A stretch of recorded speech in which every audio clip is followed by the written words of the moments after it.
آپ سب سے زیادہ سمجھتے ہیں کہ جو پاکستان میں ہوا ہے اس سے زیادہ ظلم کسی قوم سے نہیں ہو سکتا کہ پہلے سازش کر کے ایک الیکٹڈ گورنمنٹ گراؤ، اور اچھا وہ گورنمنٹ گراؤ جس نے پاکستان جب سنبھالا تھا تو بینکرپٹ تھا، سب سے بڑا بیرونی خسارہ تھا پاکستان کا، جس کو کرنٹ اکاؤنٹ ڈیفیسٹ کہتے ہیں۔ کبھی پاکستان کی تاریخ میں اتنا بڑا بیرونی خسارہ نہیں ملا تھا، اور اس ملک کو جو بینکرپٹ ملک تھا جدھر ہمارے پاس ڈالرز ہی نہیں تھے، اور یعنی میرے لیے اتنا وہ شرمندگی کا وقت تھا کہ مجھے جا کے باہر کے ملکوں سے پیسے مانگنے پڑے، کیونکہ ہم بالکل بینکرپٹ تھے، ہاتھ پھیلانے پڑے، اور شرم آتی تھی کہ لوگوں سے ہم پیسے مانگ رہے ہیں، کیونکہ ہمارے پاس تو ریزروز ہی ختم ہو گیا تھا، ہمارے پاس تو دو ہفتے کی امپورٹس کے لیے پیسہ ہی نہیں تھا، ہم ڈیفالٹ کرتے جا رہے تھے۔ تو وہ ملک ہمیں جب ملا، اور مجھے بڑا فخر ہے کہ اس کے باوجود کہ ہمارے دوسرے سال پہ کرونا نے ہٹ کیا پاکستان کو، کرونا وائرس نے، اور آپ کو سب کو پتا ہے انگلینڈ میں، یورپ میں کیا اس کا امپیکٹ پڑا ہے۔ آپ یہ سمجھیں کہ یہ ہمیں باتیں کرتے ہیں اہلیت کی، کہ پاکستان وہ ملک تھا جس دنیا میں ریکگنائز ہوتا ہے کہ سب سے بہترین طریقے سے ہم نے کرونا کو مینج کیا، ہم نے اپنی اکانومی بچائی، اپنے غریب لوگ بچائے، اور پھر لوگوں کو کرونا سے بچایا۔ آپ یہ سوچیں کہ ہمارے ٹوٹل 31,000 لوگ بدقسمتی سے جو کرونا کے اندر گئے،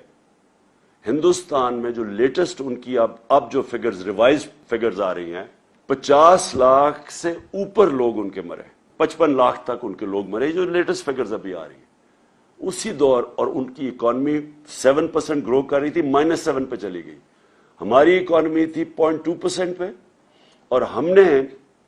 جس طرح کرونا ہینڈل کیا، ہماری تیسرے سال میں 5.6% گروتھ ریٹ تھی جو IMF نے لے کے آئے، تو 0.2 سے اوپر اکانومی بھی بچی،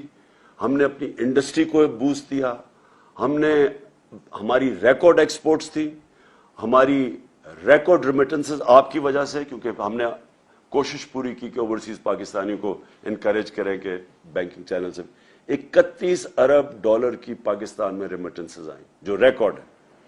ہمارا جو ڈیجیٹل روشن ڈیجیٹل پاکستان تھا، اس سے آپ نے اس کے ذریعے اٹریکٹ کیا ہم نے پیسے۔ ہماری ٹیکس کلیکشن پاکستان کی تاریخ کی ریکارڈ تھی۔